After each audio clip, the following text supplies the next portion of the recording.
अभिजीत, यहाँ कई लोग सवाल ये पूछ रहे हैं कि आखिर आप हैं कौन? आप कहाँ से आ गए अचानक? कैसे आके आपने ये कॉकरोच जनता पार्टी बना ली? कुछ लोग कह रहे हैं कि भई आप जो हैं आप समर्थित हैं, आप ये ट्वीट्स निकाले जा रहे हैं जो राहुल गांधी के विरोध में ट्वीट्स हैं और कहा जा रहा है, क्या ये कोई डिजिटल इंडिया अगेंस्ट करप्शन जैसी कोई चीज़ है? कौन है आप? मैं उन लोगों को बस एक ही चीज़ कहना चाहता हूँ और आश्वस्त करना चाहता हूँ कि हाँ, मैं आप समर्थक रहा हूँ और मैं हूँ, लेकिन उससे कहीं ज़्यादा ज़रूरी ये है कि मैं एक बीजेपी विरोधी हूँ। मैं आइडियोलॉजिकली बीजेपी और आरएसएस का पूरी तरह विरोध करता हूँ और अगर आप मेरे राहुल गांधी के खिलाफ ट्वीट निकाल रहे हैं, उसमें मैं कुछ ज़्यादा जाऊँगा नहीं। वो जो मेरा पर्सनल ओपिनियन था, उनकी पॉलिटिक्स को लेकर वो उस पर था, उनकी आइडियोलॉजी को लेकर नहीं था। लेकिन आप अगर मेरी हिस्ट्री देखोगे, पिछले 15 साल में मेरा एक ट्वीट आप निकाल कर दिखा दीजिए, जहाँ पर मैं बीजेपी और आरएसएस के खिलाफ नहीं बोला हूँ। तो मैं वो युवा हूँ इस देश का, जो नहीं चाहता कि इस देश में बीजेपी या आरएसएस जैसी आइडियोलॉजी पनपे या इतनी पुरजोर तरीके से आगे आए, और उसका मैं विरोध करते आया हूँ और करते रहूँगा। अभी तक मैं किसी और प्लेटफ़ॉर्म के थ्रू कर रहा था, लेकिन अभी ये एक्सीडेंटली एक मज़ाक करते हुए एक कुछ चीज़ शुरू हुई है, अब मैं उसके थ्रू इसको आगे बढ़ाऊँगा। ये बताइए, अब जब चूंकि मजाक की ये बात गंभीर हो गई है, तो मुझे बताइए कि पहली बात तो किस तरह के लोग आपके साथ जुड़े हैं? मैं देख रही हूँ कि ऑपोजिशन के बड़े बड़े नेता आपको एंडोर्स कर रहे हैं, आपने बाकायदा एक एंथम बना ली है। उस एंथम के क्या मायने हैं, हम ये भी बताइए। एंथम के ज़रिए यानी कि एक गाना, या क्या बोला जाए, एक गान बना लिया है उस पार्टी का। और इसके अलावा ये अब क्या करने वाली है आपकी पार्टी? क्योंकि आपने किया मजाक में, लेकिन हो गया है मामला गंभीर, अब आपको कुछ करना ही पड़ेगा। हमें प्लान बताइए। इसको मैं पूरी अब ज़िम्मेदारी के साथ मैं ये चीज़ एक्सेप्ट करता हूँ कि भले ही ये चीज़ मज़ाक से शुरू हुई हो, और मैं कई सारे लोगों को ये बता रहा हूँ कि ये जो सरकार है या ये जो विचारधारा है जो हमारे देश में पिछले 15 साल से है, उन्होंने इस देश का मज़ाक बनाकर रख दिया था। उन्होंने इस देश के संस्थानों का मज़ाक बनाकर रख दिया था। तो अब हम मज़ाक से एक नई पार्टी बनाएँगे। तो ये पार्टी अब भले ही मज़ाक से शुरू हुई हो, लेकिन ये आगे जाकर हम पूरी कोशिश करेंगे कि कैसे इसको एक प्लेटफ़ॉर्म बनाया जाए, जहाँ पर और युवाओं को जोड़ा जा सके और उनको पॉलिटिकली और अवेयर किया जा सके, पॉलिटिकली एम्पावर किया जा सके। और हम कई सारी चीज़ें अभी पाइपलाइन में प्लान कर रहे हैं और ये पूरी तरह इंडिपेंडेंट होगा। हम कहीं पर भी किसी भी पार्टी से कोई हमारा है नहीं। अभी ये पूरा एक अपने आप में एक इंडिपेंडेंट ऑर्गेनाइज़ेशन की तरह रन करेगा। और काम क्या क्या करेंगे आप? अभी वो तो हम फिलहाल सोच रहे हैं। अभी हम सोच रहे हैं कि पहले तो हम एक सर्वे कर ले, हम एक फॉर्म सर्कुलेट करेंगे जहाँ पर जितने भी लोग हमसे जुड़े हुए हैं, 45,000 लोगों ने मेंबरशिप ली है। अभी हमारे इंस्टाग्राम पर 17,000 फॉलोअर्स हो चुके हैं, ट्विटर पर 18-19,000 हो रहे हैं अभी। तो इन सारे लोगों से हम पूछना चाहते हैं कि एक युवा होने के नाते आप इस देश के बारे में कैसा महसूस करते हैं, आपकी आज की प्रॉब्लम्स क्या है और इस देश को लेकर आपकी उम्मीदें क्या है। तो उसमें उनके जो भी जवाब आएँगे, हम उसकी स्टडी करेंगे और उसके बेसिस पर हम आगे कॉकरोच जनता पार्टी का एजेंडा तैयार करेंगे। तो भले ही मज़ाक में शुरू हुआ हो, लेकिन अब ये एक सीरियस पॉलिटिकल अल्टरनेटिव देखा जा सकता है। और मैं चाहती हूँ कि इस इंटरव्यू, इस बातचीत के ज़रिए भी जो हमारे दर्शक देख रहे हैं इस कार्यक्रम को, पहली बात तो जो अभिजीत दीपके ने जो सारी चीज़ें आपके सामने रखी हैं, कि आप बताइए कि इस पार्टी का एजेंडा क्या होना चाहिए। आप बताइए कि कौन से सवाल ऐसे हैं जो आपके लिए अहम हैं। आप बताइए कि इस आपका भविष्य, उसकी दिशा क्या होगी। तो मैं तमाम दर्शक जो इस कार्यक्रम को भी देख रहे हैं उनसे भी अनुरोध करूंगी कि कमेंट सेक्शन में आइए और पहली बात तो अभिजीत के तमाम सवालों का जवाब दीजिए। दूसरी बड़ी बात ये भी मैं पूछना चाहती हूँ कि क्या आप ये कॉकरोच जनता पार्टी ज्वाइन करना चाहते हैं? क्या हमारे दर्शक ये कॉकरोच जनता पार्टी ज्वाइन करना चाहते हैं? क्या ऐसे दर्शक हैं जो इन तमाम चीज़ों से परेशान हैं, जिस तरह की ये पॉलिटिक्स हो रही है? और क्या तरीका है अभिजीत आपकी पार्टी को ज्वाइन करने का? हमारी एक वेबसाइट है cockroachjnataparty.org, उस पर आप जा सकते हैं। लेकिन हमारी पार्टी को ज्वाइन करने के आपको 4 क्राइटेरिया पूरे करने पड़ेंगे। या तो आपको आलसी होना पड़ेगा, दूसरा आप बेरोज़गार हो तो और भी बेहतर है, अगर नहीं है आप फिर भी ज्वाइन कर सकते हो, क्योंकि मुझे कई सारे लोग हैं जो ऐसा करें कि आप बेरोज़गारी वाला क्राइटेरिया हटा दें। हम काम करते हैं लेकिन फिर भी हम खुद को कॉकरोच समझते हैं। तो वो एक है, और दूसरा आपको सरकार के खिलाफ और आरएसएस की विचारधारा के खिलाफ खड़ा रहना पड़ेगा। वो सबसे बड़ी प्राइमरी क्या कहते हैं उसको, रीज़न हो सकता है इस पार्टी को जॉइन करने का।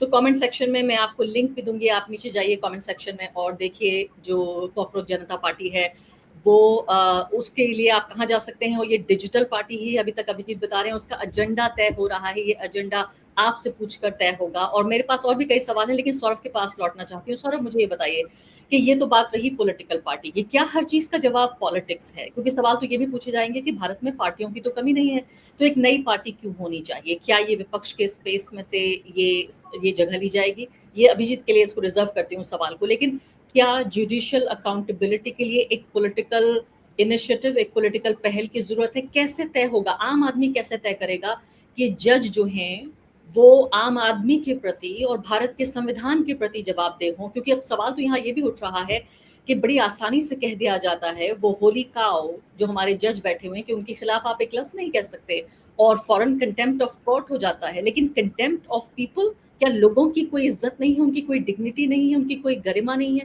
क्या उनकी अवमानना नहीं होती, उनका कोई कंटेम्प्ट नहीं होता? देखिए ये चीज, ये जो आइडिया है कि जजेस आर होली काउज, वो तो अब ऑलरेडी टूट चुका है। तो there is no point of saying this कि वो होली काउज है आजकल।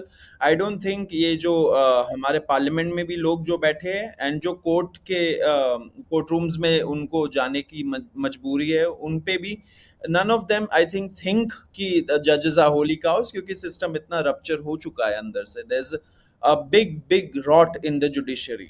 तो अल्टीमेटली देखिए आरफा, मुझे लगता है कि answer has to come politically, because everything is political. अभी there is no system in place in terms of judicial accountability. Congress era में कांग्रेस एक जुडिशियल अकाउंटेबिलिटी स्टैंडर्ड्स बिल कुछ ऐसा लाने वाली थी, 2010-2009 की बात है।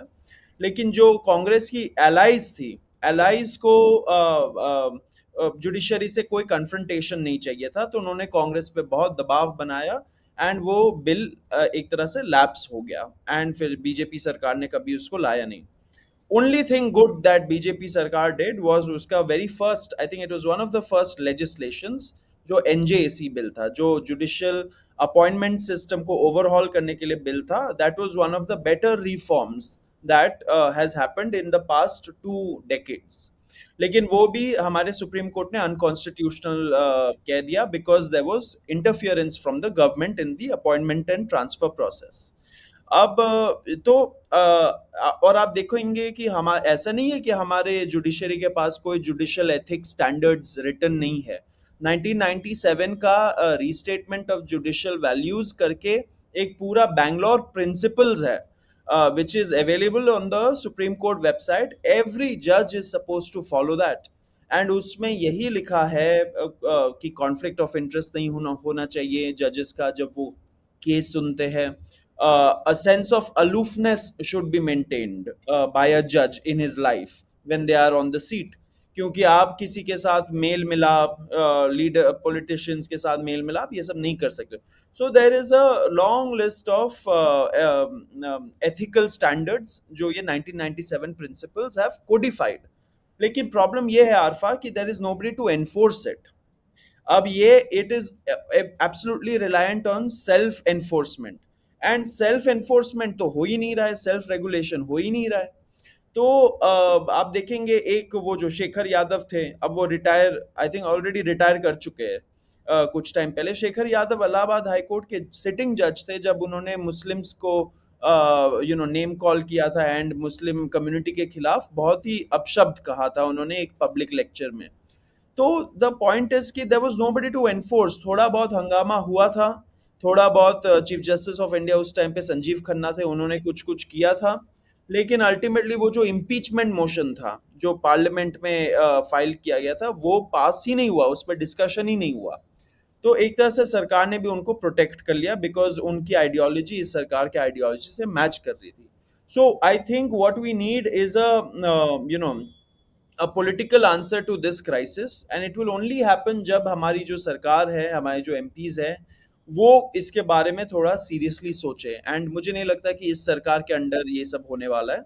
whichever सरकार is formed next after this सरकार, they will have to think कि क्या जुडिशियल स्टैंडर्ड्स एंड अकाउंटेबिलिटी हम लोग लाए, क्योंकि अभी जैसे जजेस अपॉइंट हो रहे हैं, जैसे जैसे आइडियोलॉजी के लोग अपॉइंट कर रहे हैं, जिस जिस मेरिट के लोग अपॉइंट हो रहे हैं, उससे तो दिख रहा है कि the judicial system is going to crumble very very very soon, and it is already in a very pathetic state.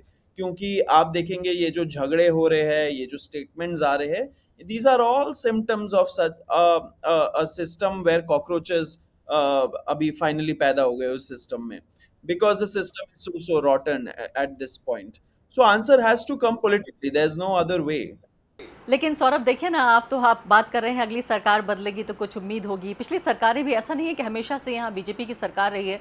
अभी भी देखिए आज के दौर में जितनी ख़राब चीज़ें हो रही हैं उनमें से बहुत सारी चीज़ें हैं वो जो कांग्रेस पार्टी के गुनाह हैं, उनकी सरकारों के गुनाह हैं, जो भुगत रहे हैं, जो कैदी बने हुए हैं तमाम तरह से, यूएपीए से लेकर सीए से लेकर। कौन सा ऐसा कानून, कौन सी ऐसी चीज़ है जिसको हम ये कह दें कि फ़िलहाल वो कांग्रेस पार्टी की ही विरासत है जिसको ढो रहे हैं हम।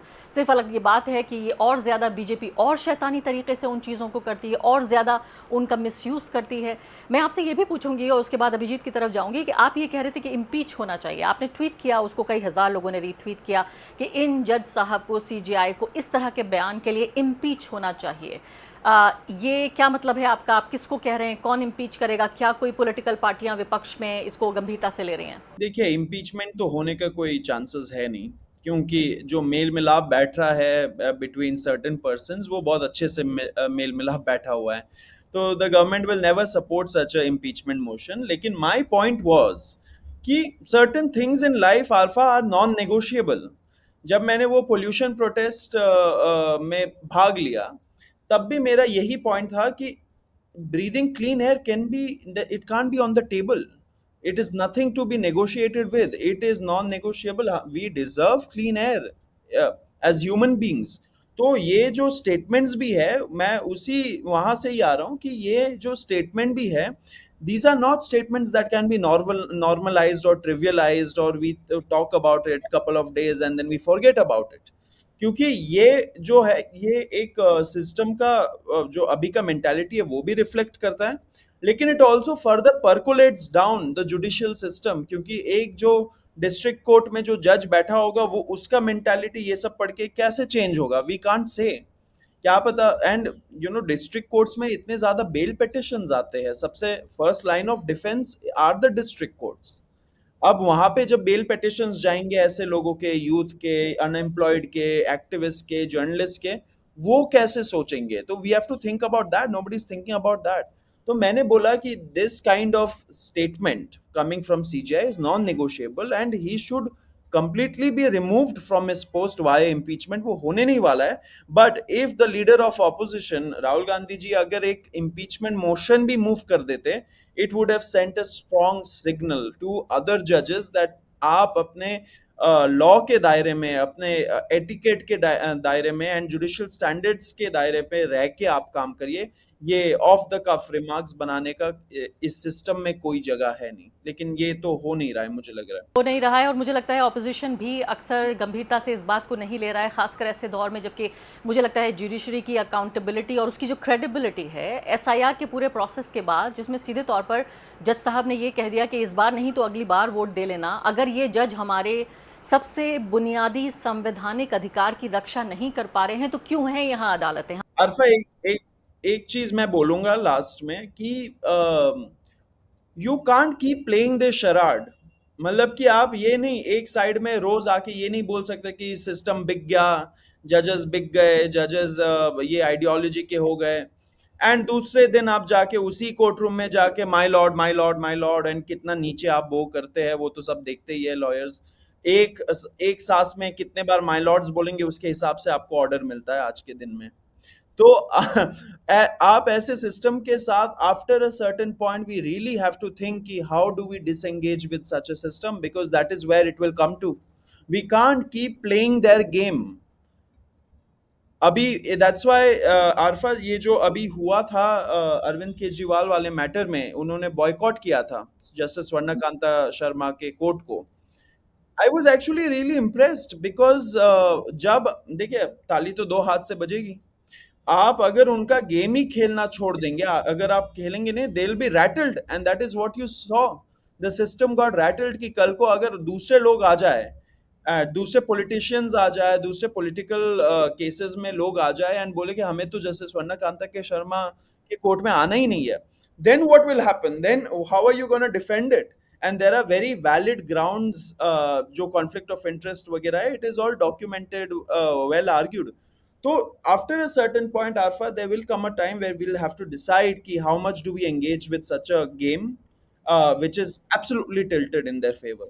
जी हाँ, और इसीलिए चाहे वो एक कोई वजह ही दिखा के उन्होंने कहा कि मैंने कंटेम्प्ट इशू किया इसलिए मैं ये केस नहीं सुनूंगी, लेकिन केस से तो वो अलग हुई। जो भी उन्होंने वजह बताई, कम से कम उन्हें केस से अलग तो होना ही पड़ा।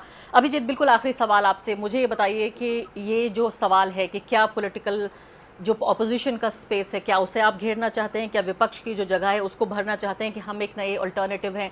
और साथ साथ जो भारत का मिडिल क्लास है, जिनमें ये बेरोज़गार युवा भी आपके शामिल हैं, जिसे आप कह रहे हैं कि 4 क्राइटेरिया होने चाहिए। अभी अभी इनको बड़ा हार्ट ब्रेक हुआ है राघव चड्ढा से, तो वो बड़े दूध के जले हुए हैं और छाछ फूंक के पी रहे हैं कि क्या और राघव चड्ढा आ गए हैं, क्योंकि वो वाकई लोग ये समझने लगे थे कि ये एक ऐसा पॉलिटिशियन है जो पॉलिटिक्स से ऊपर है। और अचानक देखिए बीजेपी की वॉशिंग मशीन में धुलकर वो आ गए और अब इस तरह के बयान दे रहे हैं कि लोग हैरान भी हैं, परेशान भी हैं, और एक तरह से मैं कहूँगी हार्ट ब्रेक हुआ है उनको। तो कैसे इंश्योर करेंगे, संक्षेप में बताइए प्लीज़। अर्फा, मैं एक चीज कहना चाहूंगा कि राघव चड्ढा के ऊपर मैं ज्यादा कुछ बोलूंगा नहीं। वो पहले जब थे तब भी वो एक इरेलेवेंट थे, उनको अरविंद केजरीवाल ने कुछ बना दिया था, उससे उनको थोड़ा इंपॉर्टेंस मिल गया था और अब वो फिर से उसी इरेलेवेंस में चले गए, तो उस पर मैं ज्यादा डिस्कस नहीं करूंगा। लेकिन यहाँ पर मैं जो सौरभ ने बात कही उसको मैं दोहराना चाहूंगा, और ये मैं महाराष्ट्र इलेक्शन के बाद से बोल रहा हूँ क्योंकि मैं खुद महाराष्ट्र से आता हूँ। तो महाराष्ट्र इलेक्शन जिस तरह से बीजेपी जीती है, वो बीजेपी पीक मोदी वेव पर भी नहीं जीती है, ये हमें समझना पड़ेगा। मोदी जी 2014 में एक लहर, एक सुनामी चल रही थी उनकी, तब भी महाराष्ट्र में वो 100 सीटें क्रॉस नहीं कर पाए थे। और आज जबकि 2024 के लोकसभा चुनाव में जहां पर बीजेपी महाराष्ट्र में बस 9 सीटों पर सिमटी जाती है, उसके तुरंत 5 महीने बाद वो 132 सीटें ले आते हैं। ऐसा कैसे हो सकता है? तो ये समझना पड़ेगा। और सौरभ ने जो बात कही, बिल्कुल it is time to disengage with this system, be it the election commission, be it the judiciary. मैं चाहता हूं कि सारी अपोजिशन पार्टीज, मेरा अपोजिशन पार्टी का मेरा स्पेस ऑक्यूपाई करने का कोई इंटेंशन नहीं है। मैं नहीं कह रहा हूं कि हम जाकर कल को एक सबसे बड़ा अल्टरनेटिव बन जाएगी, अभी हम कुछ नहीं है। ये हमने काफी छोटी शुरुआत की, ये बताने के लिए हमारा इस सिस्टम से भरोसा उठ चुका है। हर इलेक्शन के बाद हम देख रहे हैं कि कैसे सारे इलेक्शन रिग्ड हुए। मैंने कुछ दिन पहले कहा था कि एमके स्टालिन की सीट पर कुछ 1 लाख के करीब वोट डिलीट हुए थे, वो चुनाव हार गए। ममता बनर्जी की सीट पर सिमिलरली 50,000 वोट डिलीट हुए थे, वो चुनाव हार गए। अरविंद केजरीवाल की सीट पर 40,000 वोट डिलीट हुए थे, वो चुनाव हार गए। तो ये पैटर्न हमें कहीं ना कहीं देखना पड़ेगा कि कॉकरोच जनता पार्टी ऑपोजिशन का स्पेस ऑक्यूपाई करने नहीं आ रही है। हम बस ये बताने आ रहे हैं कि कैसे भारतीय जनता पार्टी एक एक करके सारे ऑपोजिशन को एक पैटर्न, एक सिस्टम के थ्रू खत्म करने को कोशिश कर रहे हैं। उन्होंने दिल्ली में आम आदमी पार्टी के खिलाफ ये किया, बंगाल में टीएमसी के खिलाफ किया, अभी तमिलनाडु में एमके स्टालिन के खिलाफ ये किया, और शिवसेना के साथ क्या हुआ, एनसीपी के साथ क्या हुआ, हम तो ये देख ही चुके हैं। और ये सिर्फ एक अपोजिशन के लिए ही चिंताजनक बात नहीं है, ये एक रीजनल, क्योंकि मैं महाराष्ट्र से आता हूँ और मैं काफी, मेरे महाराष्ट्र के प्रति मेरा प्यार है, इसलिए मैं ये बात बताना चाहता हूँ कि एक रीजनल आइडेंटिटी जो इंडियन पॉलिटिक्स की है, एक जो रीजनल फोर्सेस रही है हमारे देश में, उसके लिए बहुत ही डेंजरस फ्यूचर मुझे दिखाई दे रहा है कि अगर आप सभी रीजनल फोर्सेस को खत्म कर दोगे, if you will just erase them out of the political scenario, तो क्या बचेगा इस देश में? बहुत बहुत शुक्रिया। आप दोनों का समय मेरे पास समाप्त हो चुका है, लेकिन उम्मीद है कि सिर्फ ये एक बहस की शुरुआत है, ये बहस का अंत नहीं है, और आपके सामने एक नई पॉलिटिकल पार्टी का उदय हो गया है। देखिए कितनी ताकतें लगाई जाती हैं, कितनी साजिशें की जाती हैं कि ऑपोजिशन खत्म हो गया है। उधर देखिए आप तमिलनाडु में एक ऐसी पॉलिटिकल पार्टी का जन्म हुआ कि एक नया मुख्यमंत्री आ गया। कहाँ से आ गया? आसमान से टपक गया, ज़मीन जो है खोद के निकल आया। और दूसरे अब ये देखिए नई जो पॉलिटिकल पार्टी, डिजिटल पार्टी, उसका ये उदय हो गया है। तो मुझे लगता है जब तक स्पेस बाकी है डेमोक्रेसी में, तब तक नई नई चीज़ें होती रहेंगी। और मैं निराशा से नहीं बल्कि आशा के साथ इस कार्यक्रम को ख़त्म करना चाहती हूँ। दोनों का बहुत बहुत शुक्रिया।